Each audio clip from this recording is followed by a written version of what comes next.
All right, y'all, welcome back to the show. It's Anti-War Radio. I'm Scott Horton.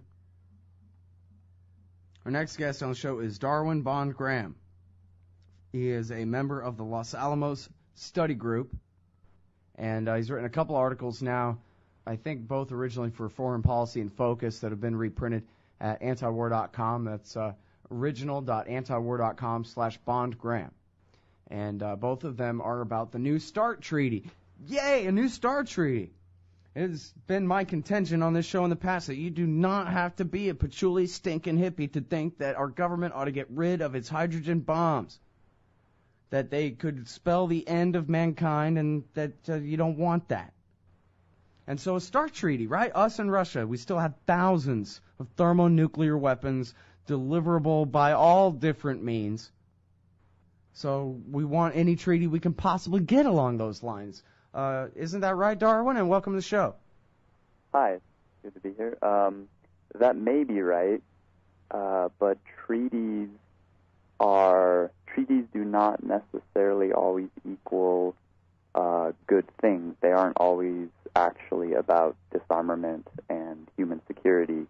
In fact, treaties, more often than not, make people more insecure, oddly enough. Well, and so we'll get to how that is, and I think the story basically is the story of the military-industrial complex. If we could skip down to toward the bottom of your first article here about the influence that the companies involved in America's nuclear weapons complex, their relationship with Republican and Democratic members of Congress, and particularly in this case, the U.S. Senate. Yeah, this is, that's the military-industrial complex, not as sort of this amorphous idea, but, oh, I get it, this is exactly how it works. Right. There's a perfect portrait of it in action. Right, it's exactly how it works. There's nothing anomalous about what's going on right now in terms of negotiations in the U.S. Senate to ratify the START Treaty, that the Senate would use the START Treaty as a proxy to discuss instead the enormous levels to which they want to fund corporate contractors to build new weapon systems, nuclear and non-nuclear. There's nothing out of the ordinary about this, except that in the case of the new START Treaty, this is kind of a more hyperactive example than what we're used to seeing. All right, so I guess in the article you kind of break this down into three major beneficiaries of the new START Treaty because of all the lobbying and all the riders and amendments added to the thing, and that's missile defense, the prompt global strike, and more nuclear weapons, newly designed, improved, updated nuclear weapons, and I guess also part of that is new facilities, an incredible number of new facilities for building nuclear weapons. But first, if you could, please start with the prompt global strike, because I think this is perhaps the most important part of this entire article. Yeah, prompt global strike is sort of a dream that the military has had for quite a while now. What it entails is military planners want to be able to provide the president with the option of killing anyone anywhere on the planet or destroying anything anywhere on the planet within the window of about 30 minutes of making the decision to do so. So right now, if, say, the United States, the people who run the United States, wanted to carry out a military strike or attack someone or destroy something, a military operation like that takes a long time to actually piece together. It can take upwards of 24 hours to, hit something with a missile or to send an expeditionary force somewhere. Prompt global strike will allow the president and the Pentagon to basically push a button and fire a missile that will then deposit some kind of warhead somewhere on Earth within about 30 minutes. So a non-nuclear three-stage intercontinental ballistic missile. Yes, and so that it takes an ICBM and it modifies it so that it launches and it puts into orbit this hypersonic vehicle, which will then re-enter the atmosphere at many times the speed of sound, and then that vehicle will either launch missiles or it could drop munitions that work purely by inertia, like tungsten rods or something. So it's entirely non-nuclear, but it's strategic.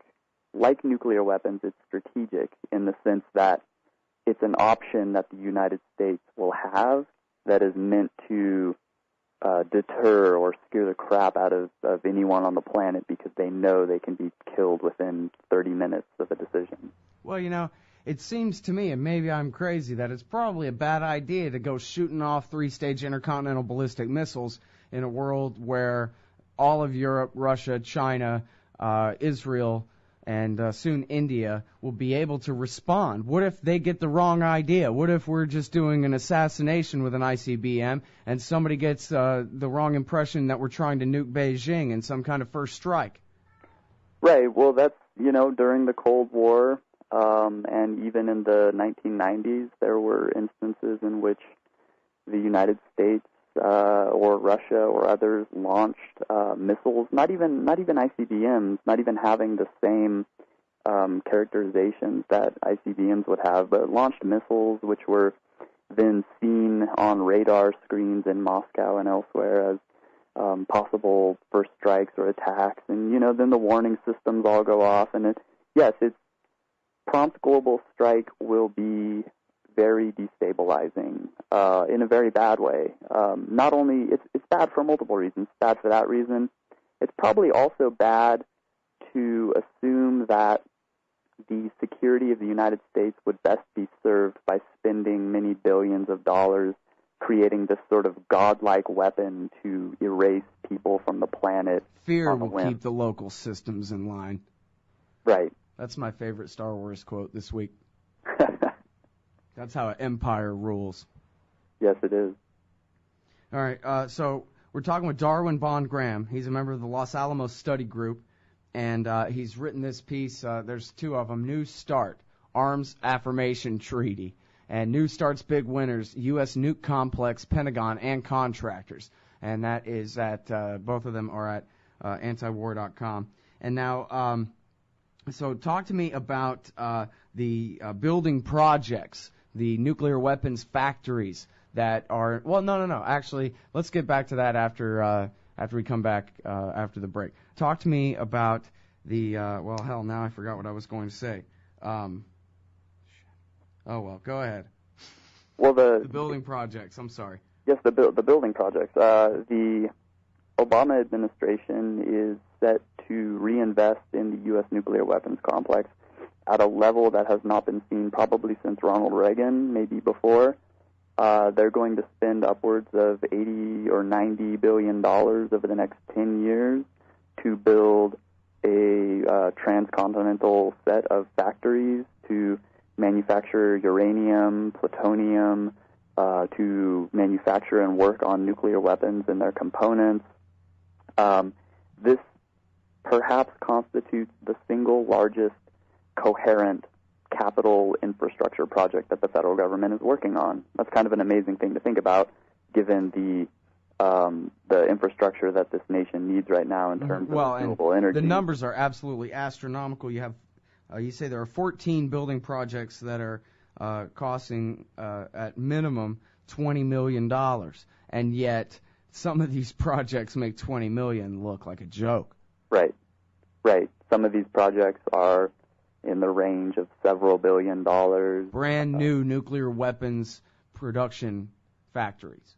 Yes, and this may be a surprise to a lot of people who are under the impression that President Obama is somehow for nuclear disarmament because he won a Nobel Peace Prize and he said some nice things about it. But if you actually look beyond the rhetoric and if you look at what the administration is spending money on, they are for nuclear weapons in a major way. And who which politicians the nuclear weapons manufacturers are spending money on. It's all there. It's at antiwar.com. Darwin Bond Graham, and we'll be back with more.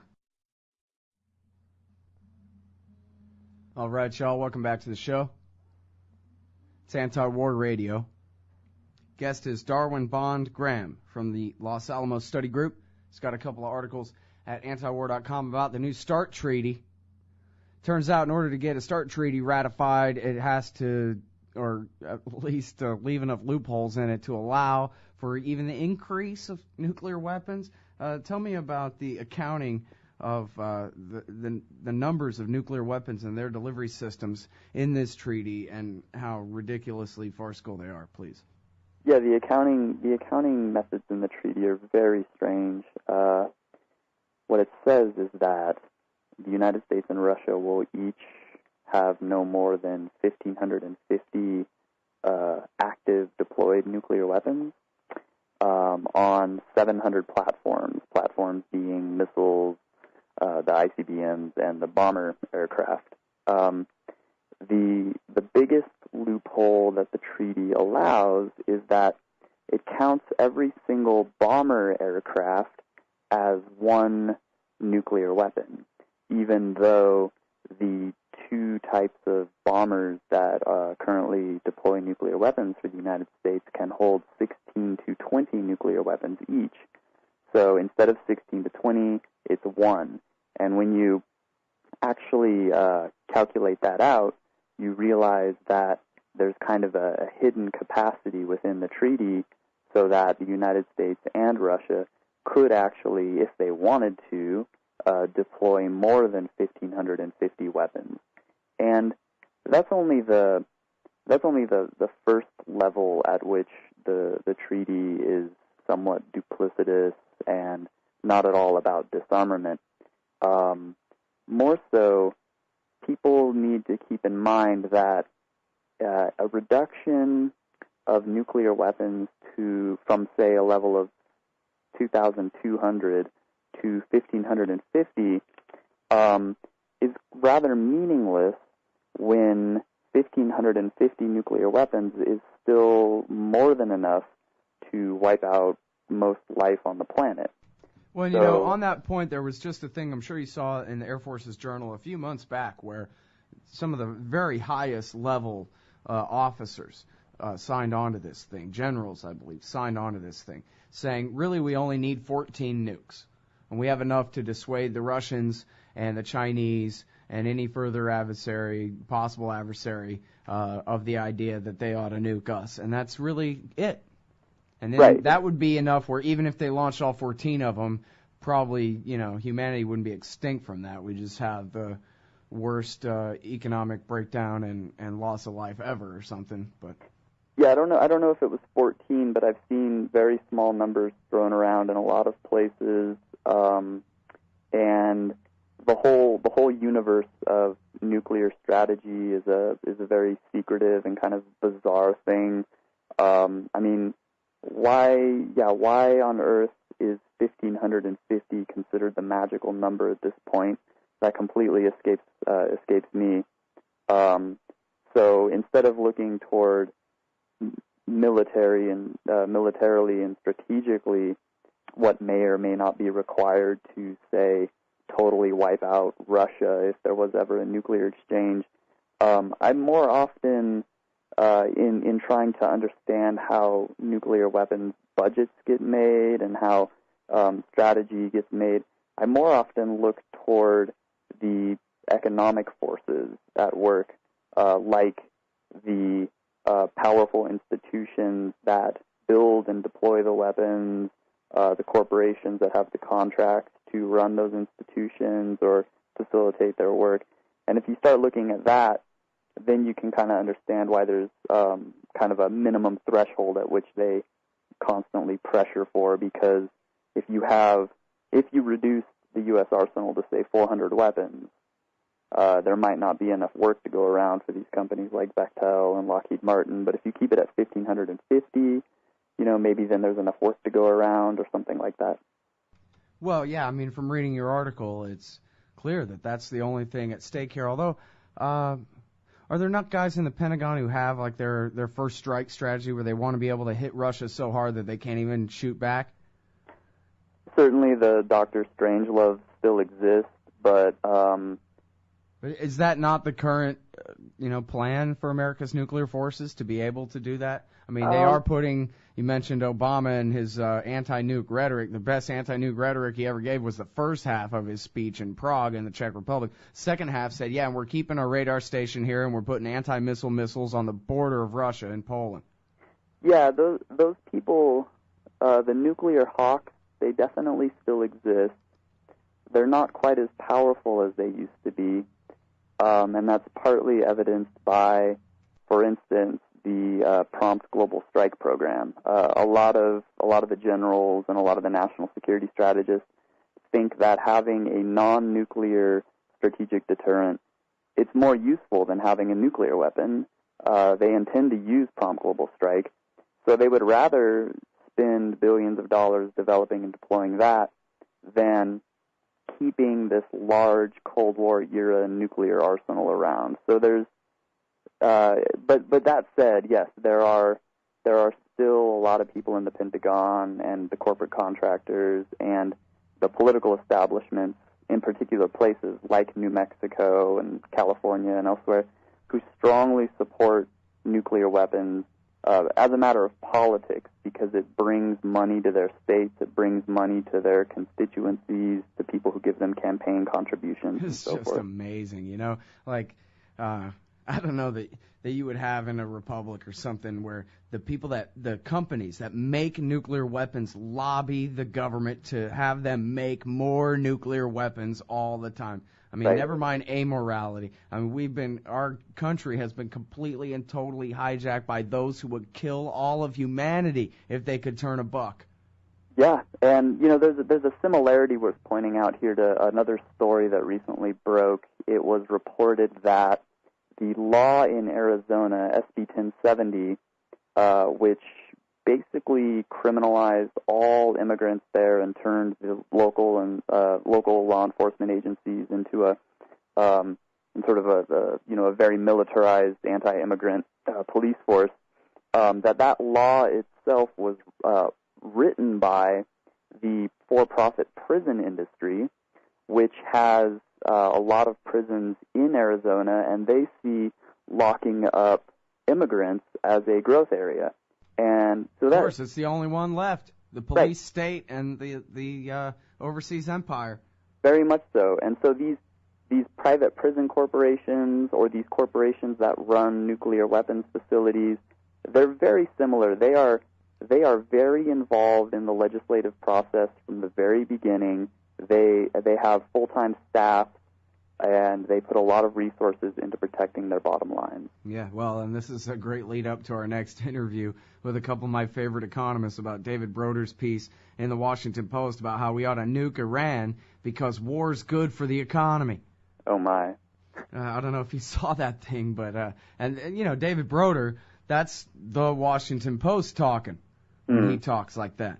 Well, I don't know if war is good for the economy. I think the last 9 years of the Bush administration's large, expansive overseas wars have proven rather disastrous for the economy. I'm not sure how anyone could actually debate that. Yeah. Well, Garrett wrote years ago that in empires, specifically in our empire, all the money, all the profit is made as the money goes out, but virtually nothing comes back. Yeah, the Saudis buy our debt and that kind of thing, but for the most part, all the money is made on the expenditure by the government on the empire itself, not in looting the booty from the countries that we invade, like a typical empire from the past. And so it's clearly just a equation for bankruptcy. As no wonder we're all broke. Everything we spend is on nuclear bombs and locking each other up in cages. I mean, how are we supposed to produce any goods and services in an economy like that? Yeah, this gets to the ratification of the START Treaty in the Senate in some ways. Some of the senators are simply opposed to diplomacy, and they want to maintain the United States as a very strong-fisted kind of empire. But a lot of people would say that constant resort to militarism, to spending all our money on prisons and nuclear weapons budgets and so forth, that's actually an indication of an empire that has become very weak precisely because it's lost its ability to win the struggle for hegemony in the economic and political sphere. So not being an economic power anymore, being a debtor, not being a political power so much, the empire constantly reaches for the only thing it has left, which is just brute force. Mm-hmm. Yeah, well, Carroll Quigley always said world empire is the last stage of a civilization before it finally completely kills itself, and I guess we can see why. Yeah. All right. Well, listen, I really appreciate your time and your insight, and I strongly urge y'all to read these articles. They're both very long and in-depth and very well written and well researched and very well worth knowing. Real quick? Please. Everything we just talked about, listeners should not receive that as some kind of bad news. It's not that these things are just happening. People are opposing them. My organization is opposing the Obama administration and the Republican reinvestment in the nuclear weapons complex. And if people want to learn about our work and support us, please visit us on the web at www.lasg.org. LASG.org for the Los Alamos Study Group. Hey, thanks very much. I really do appreciate your time, Darwin. Yeah, thanks for having me on.